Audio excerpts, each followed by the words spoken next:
दोस्तों, मित्रों, छात्र छात्राओं, भाई बहनों, नमस्कार। आपका अपने इस चैनल पर स्वागत है। आज मैं 2023 इंग्लिश के वायरल पेपर की बात करने वाला हूं। चलते हैं वीडियो की ओर। देखिए, क्लास 12 इंग्लिश अब की बार 90 प्लस पर 24 फरवरी को आपका इंग्लिश का पेपर है। दोस्तों, इस वीडियो में पेपर की पूरी जानकारी, अब की बार 90 प्लस के पार 30 मिनट में पूरा पेपर हल।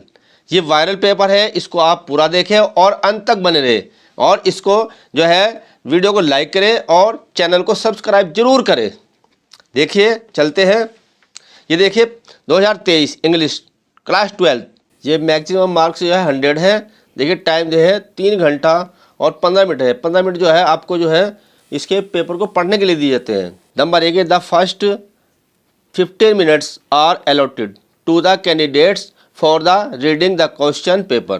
सेकंड में देखिए, all question are the compulsory। फिर नंबर 3 में देखिए, marks are indicated against questions। देखिए दोस्तों, ये है पहला सेक्शन जो है ए है, रीडिंग वाला है, और इसमें एक पैसेज दिया होता है। देखिए, read the following passage carefully and answer the question the follow. ये जो है गद्यांश दिया होता है और गद्यांश के नीचे जो है क्वेश्चन दिए होते हैं। वो क्वेश्चनों का उनका उत्तर लिखना पड़ता है। देखिए, ये दिया पूरा पूरा ये गद्यांश, पैसेज बोलते हैं इसको, और ये नीचे क्वेश्चन दिए हुए हैं। पहले मैं क्वेश्चन बताऊंगा और फिर उसके उत्तर भी साथ साथ बताऊंगा, और ध्यान से देखना। इस तरह का कोई सा भी गद्यांश आ जाए, आप एकदम उसको जो है उसके आंसर निकाल लेंगे। कुछ वर्ड ऐसे होते हैं जो मिलते जुलते हैं, और मिलते जुलते वर्ड के आधार पर ही हम उसका आंसर जो है छांट लेते हैं इनमें। चलते हैं क्वेश्चन की ओर। Why is man called a gregarious animal. इसका आंसर देखते हैं। Man is a gregarious animal living in a society. His neighbours are the people who are immediately around him. अगला क्वेश्चन देखते हैं। What crucial role do our neighbours play in our lives. देखते हैं ये उत्तर। देखिए, because of their close proximity and the constant pressure of society they play a crucial role in our lives. Third question देखते हैं। How is loving our neighbours equal to loving God. देखते उत्तर देखते हैं। सी, God is present in all human beings by loving our neighbors. We should not only have peace and the happiness, but would also come closer to God। देखिए, आपके जो है 3 question पक्के हो गए, यानी कि एक क्वेश्चन 3 नंबर का है। इस तरह से आपके जो है 3 या 9 जो है अंक आपके पक्के हो गए। अगर आपको कुछ भी ना आता हो तो देखिए, कुछ वर्ड ऐसे होते हैं जो मिलते जुलते होते हैं। जहाँ से मिलते जुलते हैं वो इसके अंदर छाप देंगे। आपके जो है 9 अंक जो है एकदम पक्के हो जाएंगे। बस मिलते जुलते वर्ड को देख लो। अगर कुछ भी नहीं आ रहा, उसको हिंदी में नहीं आ रही, तो जहाँ से मिलते जुलते वर्ड है वही उसके अंदर वो लाइनें लिख देंगे, और जो है ये आपके आंसर ठीक हो जाएंगे। बढ़ते हैं अगले क्वेश्चन की ओर। Why is it good to have friendly relations with our neighbours. ये देखते हैं डी का। देखिए, friendly relations with neighbours can bring about immense joy and the happiness in our lives for they are always at hand to help us in our of need. ये देखिए, अगला जो है ई जो है ये वोकैबुलरी से संबंधित प्रश्न इसमें देते हैं। विच word in the passage means closeness. Second देखते हैं, विच word in the passage is opposite of often. तीसरा देखते हैं, what does the phrase eight hand mean in the passage. देखिए, क्लोजनेस, क्लोजनेस का हो रहा है प्रॉक्सिमिटी। ये देखिए। फिर देखते हैं अगला, विच word in the passage is opposite. Often का अपोजिट होता है रेयरली, दुर्लभ, और उसका मतलब ऑफ्टन का मतलब होता है अक्सर। फिर देखते हैं तीसरा, what does the phrase eight hand mean in the passage. तो एट हैंड का देखते हैं, यह है इमिडिएटली। अब आगे चलते हैं। देखिए, सेक्शन बी राइटिंग। देखिए, यह है सेकंड जो है, write an article on any of the following topics in about 100 to 150 words. देखिए, पहला देखते हैं A, India a land of nature beauty. Second देखते हैं, joint family system need of the our देखिए सी देखते हैं, माई प्लान्स ऑफ फ्यूचर, मेरे जो है फ्यूचर के क्या प्लान है, तो आर्टिकल लिखना पड़ता है इन पे, ये 10 नंबर का है। अगला देखते हैं, लेटर है ये, write a letter to the editor of a national daily to show your the concern of on growing use of the disposably varies, और या तो ये करना है या ये करना है, ये 10 मार्क्स आता है। Write a letter to the principal of your school to complain against the shortage of latest sports magazine in the library. तो ये दो आते हैं, इनमें से एक करना होता है। देखिए सेक्शन सी ग्रामर, देखिए choose the correct option to answer the following questions. देखिए the absence of government in a country is called, जहाँ पे सरकार नहीं होती है तो उस देश को क्या होती है वहाँ पर, तो वहाँ अनर्ची, अनर्ची का मतलब है अराजकता, जहाँ कोई सरकार नहीं है, जहाँ पे शासन नहीं है, तो वहाँ पे क्या फैल जाती है, अराजकता। आगे चलते हैं, be the phrase inching towards mean, इसका अर्थ क्या है ये देखना है इसमें। तो इसका अर्थ होता है to move slowly in a direction, धीरे धीरे एक दिशा की ओर आगे बढ़ना, ये होता है इसका, ये थर्ड वाला। ये देखिए C synonyms of the meagre is, इसका मतलब होता है पर्यायवाची या समानार्थी शब्द। तो इसका देखते हैं, मिगर इज, मिगर के ईच का मतलब है, इसका मतलब होता है अल्प या क्षीण या तुच्छ। अब इसमें देखें 4 ऑप्शन दे रखे हैं, 4 ऑप्शन में हम जो है इसके जैसा ही, इसके अर्थ वाला ही जो है एक शब्द देखेंगे। देखिए सेक्रेसी देखा, स्कैंटली देखा, और प्लेंटिफुल दे रखा, बोथ फर्स्ट एंड सेकंड। अब देखते हैं इसका उत्तर हमारा क्या होता है। तो इसका मतलब यह है स्कैंटी, स्कैंटी का मतलब ये तुच्छ, अल्प या क्षीण होता है, और मिगर का मतलब भी अल्प क्षीण तुच्छ होता है। आगे बढ़ते हैं, देखिए one should do his duty, तो which word in this sentences is an error, error मतलब इस सेंटेंस में क्या गलत है वो छांट रहा है हमने। देखिए इसमें शुड दिया हुआ है, डू दिया हुआ, हिज दिया है, ड्यूटी दिया हुआ है, तो वन के साथ में वंस आता है, हमेशा हिज नहीं आता है, तो हिज में जो है ये एरर है। आगे बढ़ते हैं, antonym of the Baryon is, यानी कि इसका मतलब अपोजिट वर्ड या विलोम शब्द बोलते हैं इनको। तो बैरियन का मतलब होता है अनुपजाऊ, जहाँ पे कुछ उगता नहीं है, बंजर भूमि। तो बंजर का या अनुपजाऊ का जो है हमने विलोम देखना है इनमें। पहला है फर्टाइल, फिर है फ्यूटलाई, इनफर्टाइल, और द है फ्रेजिल। तो इसमें जो है अनुपजाऊ का उपजाऊ लेना है, तो उपजाऊ का मतलब होता है फर्टाइल, जहाँ पे पैदा होती है, अच्छी पैदावार होती है, वो होती है फर्टाइल। ठीक है, question number 5, A change any one of the following in indirect speech. देखिए पहला देखते हैं, I said don't waste your time. ये दोस्तों ये एक इम्परेटिव सेंटेंस है, तो इसमें जो है जहाँ सलाह, आज्ञा, प्रार्थना होती है, ऐसे जो है सेंटेंस जो है इम्परेटिव सेंटेंस होते हैं। और इसके लिए अगर आपको कुछ नहीं आ रहा है तो एक ट्रिक होती है, जहाँ जो है इम्परेटिव सेंटेंस में जहाँ डो नॉट लगा होता है तो वहाँ नोट टू का प्रयोग कर देते हैं हम। देखते हैं, ये देखिए ये लिखा हुआ I said don't waste your time, तो जहाँ पे सलाह दी जा रही है, यहाँ पे सलाह है, तो आई एडवाइड, तो यहाँ पे हिम, हर, देन, जिनमें से किसी का प्रयोग कर सकते हैं। देखिए डू नॉट की जगह नॉट टू का प्रयोग कर दिया हमने, आगे जू का तो लिख देते हैं, to waste, his, her, there, ये कुछ भी लगा सकते हैं, और ये टाइम हो गया। फिर अगला क्वेश्चन देखते हैं, इसके है my teacher said to him you can send your application online too. अभी देखिए एसरेटिव सेंटेंस है, इसमें देखते हैं माई टीचर, देख सब्जेक्ट के बाद जहाँ ऑब्जेक्ट होता है वहाँ टोल्ड कर देते हैं हिम, फिर है जहाँ से कंजक्शन हटाते हैं वहाँ पे दैट का प्रयोग कर देते हैं, ही, कैन की जगह कुड कर देते हैं, और सेंड योर की जगह हिज, एप्लीकेशन ऑनलाइन टू। देखिए बी देखते हैं, combine any one of the following as directed, I can give you a dress my mother gifted to me. ये 2 सेंटेंस है, इन्हें जोड़ना होता है। देखिए I can give you a dress, ये एक सेंटेंस हो गया। फिर अगला है my mother gifted it to me, ये कॉम्प्लेक्स दो सेंटेंस को एक करना है। देखिए ये है I can give you the dress, अब विच से जोड़ते हैं my mother gifted to me. अगला देखते हैं, ये देखिए do it, live, live it का कंपाउंड सेंटेंस है और इसे भी जो है जोड़ते हैं। देखिए ये do it live it compound sentence है। ये जो एक सेंटेंस ये होगा डू इट और आगे होगा लिव इट, इसे करो या इसे छोड़ो, तो ऐसे बजा डू इट, ये और से इसको जोड़ देते हैं हम। देखिए डू इट और लिव इट, करिए या इसे छोड़िए। फिर देखते हैं आगे सी पे, change any one of the following as directed. अब देखिए ये है पहला, I can do it, passive voice में इसको है बदलना है, तो कैन की जगह कुड हो जाएगा।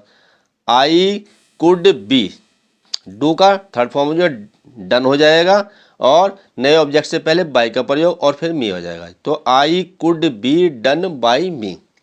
This is the most effective remedy for this disease, comparative degree में बदलना है इसको। देखिए this is more effective, most का मोर हो गया, more effective than any other remedy for this disease. देखिए डी पे देखते हैं, ये देखिए D, correct any one of the following sentences. यहाँ पे जो है एक सेंटेंस दिया होता है और उसमें कुछ गलती होती है, उस गलती को ठीक करना होता है। जैसे हिंदी में आता है शुद्ध अशुद्ध, ऐसे ही इसमें भी जो है करेक्ट करना पड़ता है। देखिए you are senior than me, फिर है केटल्स आर ग्रेजिंग। देखते हैं यहाँ पे, देखिए you are senior than me, तो जहाँ पे दो में तुलना की जाती है वहाँ पर टू आ जाता है देन की जगह। देखिए you are senior to, than की जगह हमने टू लिख दिया, आगे मी है। केटल्स आर ग्रेजिंग, अब ग्रेजिंग जो है ये है केटल्स, तो यह है सिंगुलर में आता है, जो सिंगुलर में आर का प्रयोग नहीं होता है, इज का प्रयोग होता है। देखिए केटल्स इज ग्रेजिंग। आगे चलते हैं, use any one of the following pairs, pairs का मतलब जोड़ा of words in your own sentence to make the difference in their meanings clearly. दो शब्द की रैमिंग वर्ड्स होते हैं, इनमें जो है पर्याप्त अंतर होता है, दोनों का अंतर इनका क्लियर करना पड़ता है, डिफरेंस देना पड़ता है इनके अंदर। देखिए एक तो है, पहला है रिफ्यूज़ और दूसरा भी ऐसी आवाज़ है रिफ्यूज, ये भी। तो देखिए पहले में क्या है, इसका मतलब अस्वीकार करना होता है, तो सी रिफ्यूज्ड माई ऑफर, उसने मेरी भेंट को अस्वीकार कर दिया। और फिर अगला देखते हैं, इसका मतलब होता है शरण, he sought refuge from the storm, storm का मतलब तूफान, वह तूफान में शरण के लिए चिल्लाया, साउट का मतलब चिल्लाना तेज आवाज में। और यह हमारा हो गया था ही रिफ्यूज्ड माई ऑफर, उसने मेरा जो है मेरी भेंट अस्वीकार कर दी, और इसका हो गया वह तूफान में शरण के लिए चिल्लाया, ये आस लेके चिल्लाया। देखिए फिर है सेल और सेल, दोनों की आवाज़ एक जैसी है। देखिए पहले में सेल, सेल का मतलब बेचना, he will sell his house, वह अपना घर जो है बेचेगा। फिर है CELL, आवाज़ दोनों राइमिंग वर्ड्स है। देखिए the murder was put in death cell, यानी कि जो हत्यारा है वह मृत्यु तक सेल में अर्थात जेल में रहेगा। तो इस तरह जो है दो वर्ड एक जैसे आते हैं, उनके अर्थ में पर्याप्त अंतर रहता है। तो सेल और सेल का आपको देखो भली भांति अच्छी प्रकार से इसे समझ लीजिए। ये देखिए ग्रामर सेक्शन मैंने आपको समझाया, मुझे उम्मीद है पूरे जो है आपके समझ में आ गए होंगे। देखिए ये आपके 2 मार्क्स जो है कंप्लीट हो गया, फिर ये 2 मार्क कंप्लीट हो गया, फिर ये जो है ये 2 मार्क्स, और ये भी 2 मार्क्स आपका पक्का हो गया, और ये भी 2 मार्क, कुल जो है 2 4 6 8, ये आपके 10 मार्क एकदम पक्के हो गए हैं।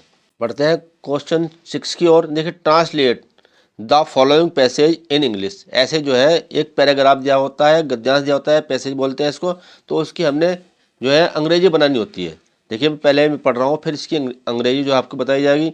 इन दिनों स्वामी विवेकानंद अमेरिका में एक महिला के यहाँ ठहरे हुए थे, जहाँ वह अपना भोजन खुद बनाते थे। एक दिन वह भोजन करने जा रहे थे कि कुछ भूखे बच्चे पास आकर खड़े हो गए।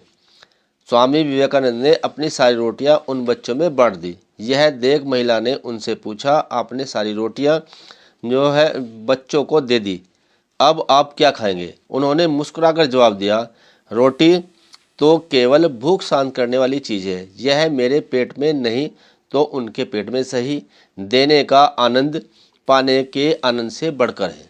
तो ये जो पैराग्राफ आता है, पैसेज आता है, जो है हमेशा जो है ये पास्ट टेंस में बनता है। ये आपको देखने वाली चीज़ है, ध्यान रखना इसका। देखिए, उन दिनों स्वामी विवेकानंद अमेरिका में एक महिला के यहाँ ठहरे हुए थे जहाँ वह अपना भोजन खुद बनाते थे।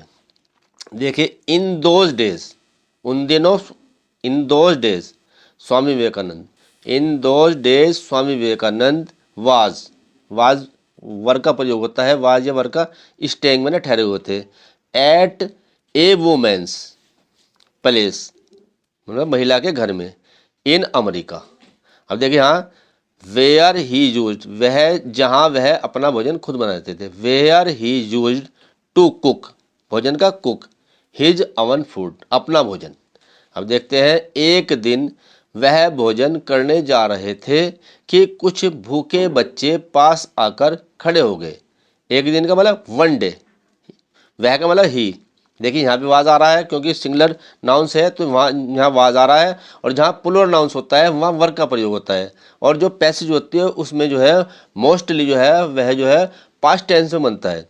वाज गोइंग, जा रहे थे, जो है वाज गोइंग, कहाँ जा रहे थे, to home, to have food when some hungry children, कुछ भूखे बच्चे, केम एंड यानी कि आए, एंड स्टूड नियर, और स्टूड का मतलब खड़े हो गए, नियर मैंने उनके पास में। देखिए, one day he was going to have food when some hungry children came and stood near. फिर देखिए, स्वामी विवेकानंद ने अपनी सारी रोटियां उन बच्चों में बांट दी।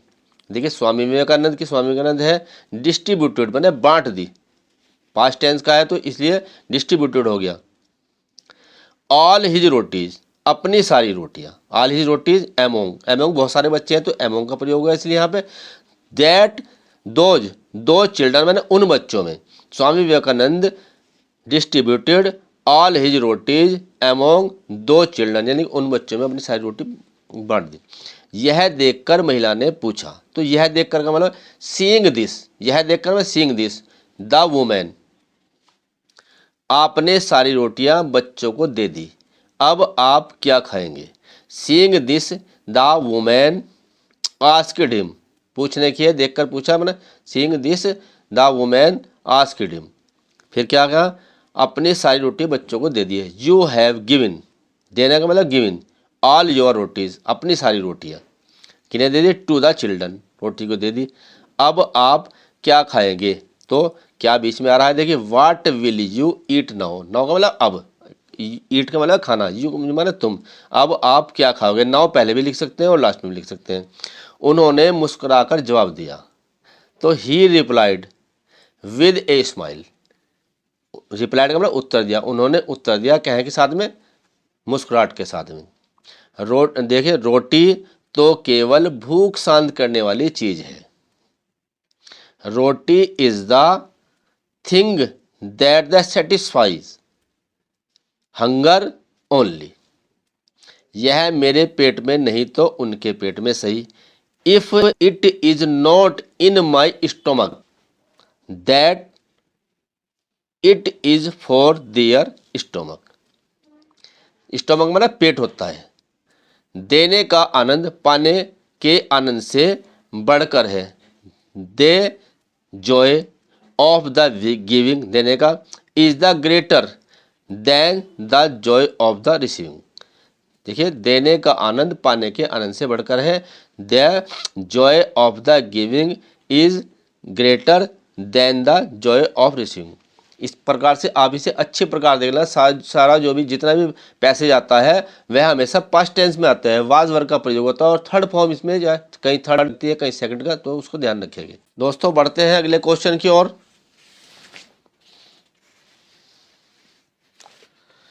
देखिए, ये सेक्शन डी है, ये लिटरेचर पे है, और ये जो है सप्लीमेंट्री, पोएट्री और प्रोज, ये तीनों सेक्शन से क्वेश्चन आते हैं इस पर।